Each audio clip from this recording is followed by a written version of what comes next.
Good evening, guys. Welcome back to my channel. I know you all were waiting for this particular video since a very long time and मैंने बहुत ज़्यादा wait करवा दिया तुम्हें second video के लिए. But let me tell you, ये video बनाने के लिए बहुत ही ज़्यादा efforts लगे. There were two reasons. First of all, मुझे चीज़ें बहुत सिंपल बनानी थी, मुझे कुछ भी कॉम्प्लेक्स नहीं करना था इस केस में. And secondly, I am uploading our international business along with the auditing course. Okay, so please make sure you are watching this particular subject too in case you have opted for it. Okay, now let's cover Enron corporation. That was Enron scandal जिसके बारे में था. And ये question हमारे auditing में as an optional question आता है, जहाँ पे हमें दो चॉइसेस दी जाती है कि आप या तो इस स्कैंडल के बारे में लिखो या इस स्कैंडल के बारे में लिखो. यू कैन एक्चुअली सी मैंने थोड़ी ज्यादा मेहनत करी है बिकॉज मैं आज पेन टैब लेके बैठी हूँ because I want you guys to clear out in another 15 minutes. अगर तुमसे कोई भी ये क्वेश्चन पूछते हैं at least you score 8 marks out of 10 in your paper. Now without wasting any further time हम 3 टॉपिक्स कवर करने वाले हैं. सबसे पहले हम देखेंगे कंपनी के बारे में कि एनरॉन आखिर के किसकी कंपनी है एंड किस चीज की है, किस में बिजनेस है उसका.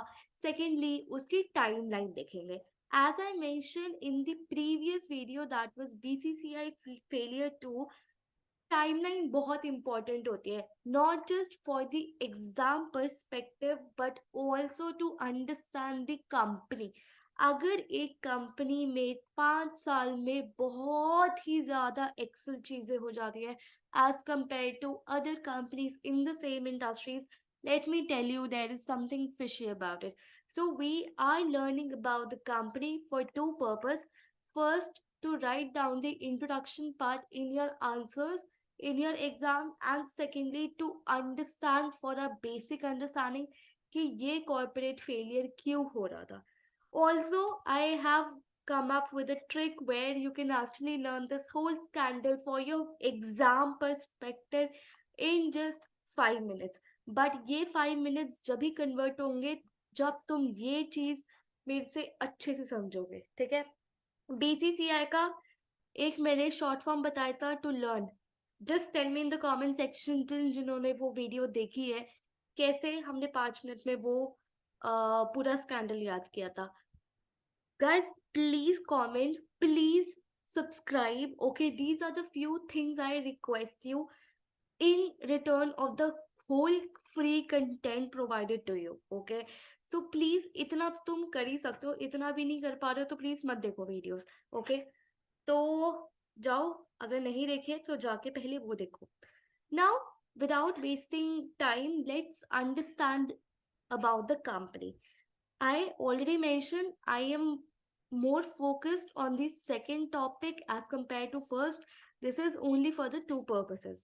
Now let's understand. It was found by the Kenneth. Okay, तो Kenneth ले ये सर्जी है and it is the world's largest energy company. तो हमें पता चल गया कि 1985 में हमें कंपनी मिली and within 15 years it became world's largest. मतलब अगर तुम आज एक छोटी सी कंपनी खोलते हो एंड वो नेक्स्ट 15 years में एक वर्ल्ड की लार्जेस्ट कंपनी बन जाती है, तो गाइस तुमने बहुत तो कुछ अच्छा किया है या तुमने कुछ बहुत ही फिशी किया है. ठीक है, and it was also rated as the most innovative energy company. And within 1 year, I always say अगर इतनी जल्दी सक्सेस मिल रही है तो कुछ तो गड़बड़ है. मैं ये नहीं कह रही कि हर एक कंपनी जो आज सक्सेसफुल है अगर वो शॉर्ट स्पैन में सक्सेसफुल हुई है तो जबरदस्ती उसमें कुछ फिशी है. No, I am just stating जो हमारी बुक में स्कैंडल्स दिए हुए हैं. The most common pattern that you will notice is about their timeline, that within few years of their incorporation on their establishments, they were actually bankrupt or became an example of corporate failure. Okay, now reasons are most important. And let me tell you, ये particular ppt सिर्फ 5 slides की है. And उनमें से सिर्फ एक ये slide बहुत इंपॉर्टेंट है, ठीक है। तो धीरे धीरे समझेंगे एंड बहुत अच्छे से समझेंगे, क्योंकि मैंने कुछ ऐसी भी चीजें इंक्लूड करी है जो तुम्हारी बुक में नहीं दी हुई, ठीक है। नाउ एनरॉन आखिर एक faulty revenue recognition model use करता था। अब मैं बताती हूँ वो क्या करता था। As we know, this was an energy company, okay. तो इसके बहुत सारी डील्स होती थी, कॉन्ट्रैक्ट्स होते थे, ठीक है। एक तुम्हें पता है एजेंट प्रिंसिपल मॉडल होता है इन रेवेन्यू रिकग्निशन, पहले ये समझते हैं एंड देन हम एनरॉन पे मूव करेंगे, ठीक है। लेट्स से आज मेरा एक पेन का बिजनेस है। मैंने एक ब्रोकर को हायर किया कि अगर तुम एक कस्टमर को 10 रुपए का पेन बेचोगे तो I will give you 1 as your commission. Now tell me and apply your common sense कि वो जो ब्रोकर है वो 11 रुपए का रेवेन्यू रिकॉर्ड करेगा या सिर्फ 1 रुपए का। Pause your video, apply common sense कि वो कितने रुपए का रेवेन्यू रिकॉर्ड करेगा। Of course 1 rupees, he can not record the entire sales because उसने उसका काम सिर्फ सेल करना था एंड उसका ब्रोकरेज फीस सिर्फ ₹1, brokerage commission, transaction fee, whatever name you want to give, वो सिर्फ 1 रुपए का था एंड उसका रेवेन्यू 1 रुपए का ही बनता है। एंड मैं अपना रिकॉर्ड कितना करूंगी? 10 रुपए, बिकॉज मैंने वो पेन 10 रुपए में बेचा है। Did you get it? Okay. तो जो ये मैं बता रही हूँ ये होता है तुम्हारा मर्चेंट मॉडल, जो ब्रोकर ने फॉलो किया था 11 रुपए का रेवेन्यू रिकॉर्ड करके। एंड जो सही था एजेंट मॉडल, ठीक है। एजेंट मॉडल जो मैंने एज एन इंडिविजुअल फॉलो किया एंड जिसके अकॉर्डिंग ब्रोकर को सिर्फ 1 रुपए का रेवेन्यू रिकॉर्ड करना चाहिए। Guys, did you get this particular model? Did you get these two different models of revenue recognition? Okay. अगर नहीं समझ में आया थोड़ा पीछे जाके फिर से समझो।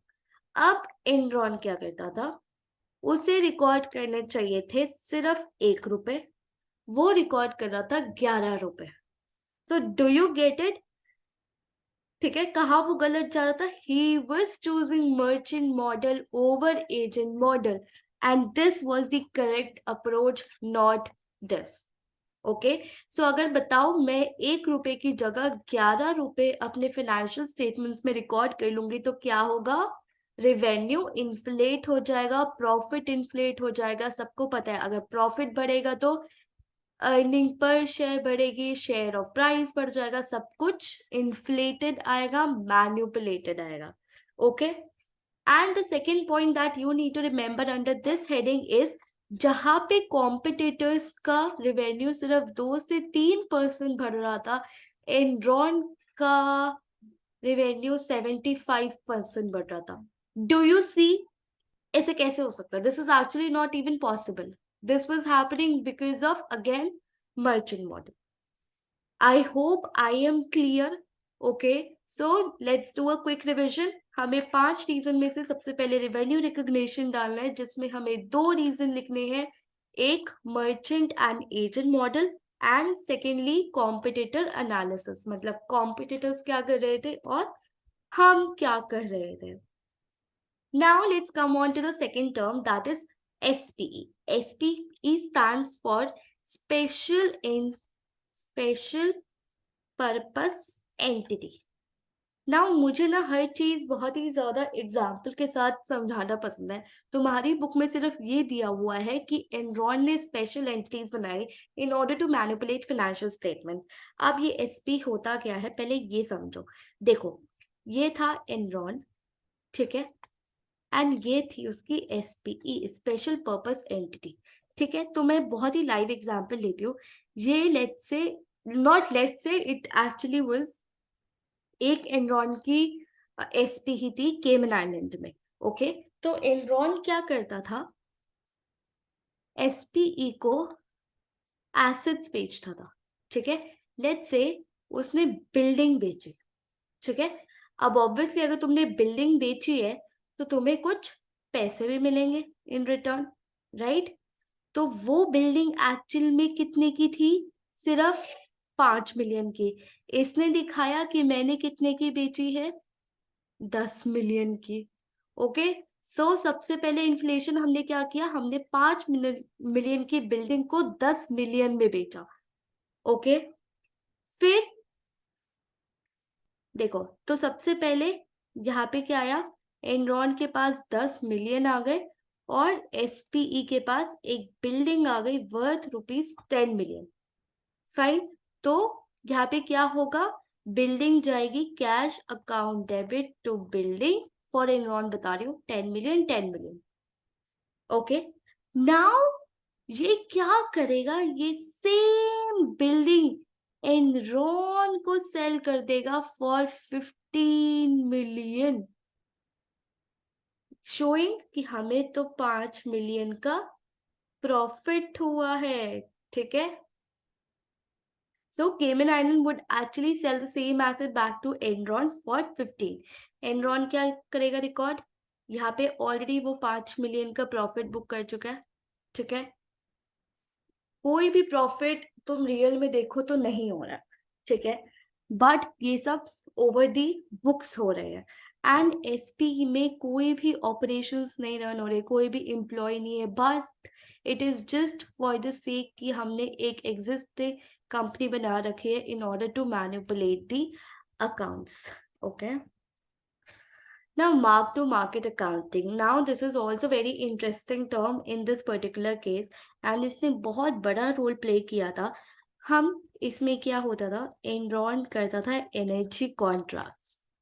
ठीक है, तो एनर्जी कॉन्ट्रैक्ट्स वो करता था। लेट्स से आज हमने कोई कॉन्ट्रैक्ट किया for the 3 March 2013।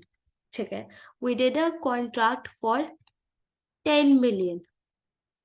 Okay, now what Enron will do on 31 March, जो उसकी एक्चुअल मार्केट में वैल्यू होगी ना एनरॉन इस कॉन्ट्रैक्ट की, लेट्स से 12 मिलियन, तो वो इसे अपनी फाइनेंशियल स्टेटमेंट्स में रिकॉर्ड कर लेगा, शोइंग कि मुझे 2 मिलियन का प्रॉफिट हुआ है।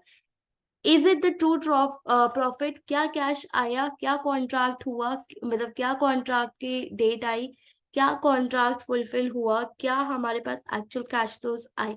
नहीं, कुछ भी नहीं आया। हमने सिर्फ एक वे ढूंढ लिया in order to actually over value our contracts according to the market price and hence we started recording our profits.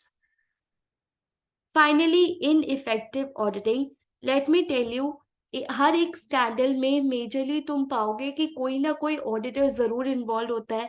Not even auditor, कोई ना कोई टॉप मैनेजमेंट जरूर इन्वॉल्व होती है, because such big scandals on large scale on world, in whole world cannot be done by single employee or a single middle level management. Okay, तो पहले top 4 की जगह टॉप 5 होता था, जिसमें आर्थर एंडरसन भी आता था। इस पर्टिकुलर केस की वजह से वो बैन हो गए थे। ठीक है, एंड इसमें क्या हुआ था? आर्थर एंडरसन को पता था कि ये एनरॉन मार्केटिंग कर रहा है, कॉम्प्लेक्स अकाउंटिंग कर रहा है using SP, still they did not actually take any action and did not comply to the accounting standards. And ये थोड़ा एक फैक्ट है, थोड़ा इनसाइड फैक्ट है, that when the investigation was actually taking place, Arthur Anderson mentioned that he had actually burned all the papers for the Enron, due to which ये पूरी investigation अच्छे से नहीं हो पाई थी। Finally, no whistle blower policy. अगर तुमने अभी तक ये वाला चैप्टर नहीं पढ़ा कि आखिर विसल ब्लोअर पॉलिसी होती क्या है, please go and watch this particular chapter. ये मैंने पूरा रिकॉर्ड किया हुआ है। तो इस पर्टिकुलर कंपनी में विसल ब्लोइंग पॉलिसी नहीं थी, ड्यू टू विच कोई भी इनसाइड फ्रॉड्स रिपोर्ट नहीं हो रहे थे, इवन नोइंगली और अनोनिमसली। ठीक है, so that is why there are few companies who have made this particular policy compulsory. Okay, now how to learn this in just 5 minutes? Ma'am, ये बताओ छोड़ो, आप समझ में तो सब आ गया, नहीं आया तो प्लीज गाइस फिर से देख लो, ठीक है? सेकंड डे फिर से देखो, नहीं समझ में आया किसी और टीचर से समझो। Okay, here is a few things that I wanted to discuss. First of all, you all are mentioning few topics that you want me to discuss. Guys, please provide me with the PDF of that particular topic through mail. Secondly, there are few students who are mentioning, ma'am बिल्कुल नहीं समझ में आ रहा आप क्या पढ़ा रहे हो। देखो, ये YouTube की वीडियो है, तुम्हारे ऊपर कोई कंपल्शन नहीं है, तुम कोई पैसे नहीं दे रहे हो। सो देखनी है देखो, this is for your benefit. नहीं समझ में आ रहा किसी और टीचर को ढूंढो एंड उनसे समझो। At the end of the day I want you guys to pass your paper. Okay, now how to learn this in particular 5 minutes. सबने खतरों के खिलाड़ी सुना? ऑफ कोर्स सुना होगा, रोहित शेट्टी खतरों के खिलाड़ी, राइट? उसमें हमेशा हर सीजन में एक टास्क होता है जहां पे जानवर आते हैं, वॉर्म्स। सबने देखे हैं? ये वो है यार, ये कौन है, ये अनुष्का अनुषा नहीं, अनुष्का ही है, पता नहीं। She is below 20 years old, I guess, that particular season. तो इसमें वॉर्म्स का हर एक टास्क होता है, वॉर्म्स, ठीक है? तो हमें सिर्फ यही याद रखना है, worms, and this particular scandal will be done. खतरों के खिलाड़ी में वॉर्म्स का टास्क। आप कहोगे मैम पागल हो गए हो, वॉर्म्स का क्या रिलेशन है इससे? मैं बताती हूँ। सबसे पहले V, W, whistle blowing policy, W, ineffective auditing, A से ऑडिटिंग याद रहेगी, ठीक है? वॉर्म्स की स्पेलिंग बताओ, मैं यही भूल गई, ठीक है? R, revenue recognition. M, mark to market accounting, S, SP. So this is how you can remember these 5 points. तो तुमने पेपर में 5 points लिखे, 2 marks का इंट्रोडक्शन मिला, 7 marks। ये मुश्किल से 8 marks का आना चाहिए, ठीक है? So that's it, guys. I hope you liked my video. That I made all efforts to make this particular thing very simple and जिससे तुम्हें जल्दी याद हो जाए. So make sure you subscribe to my channel. Watch the next video. I will be uploading other failures too tomorrow or maybe day after tomorrow. So keep studying, keep talking. Thank you so much. Have a great day. All the best.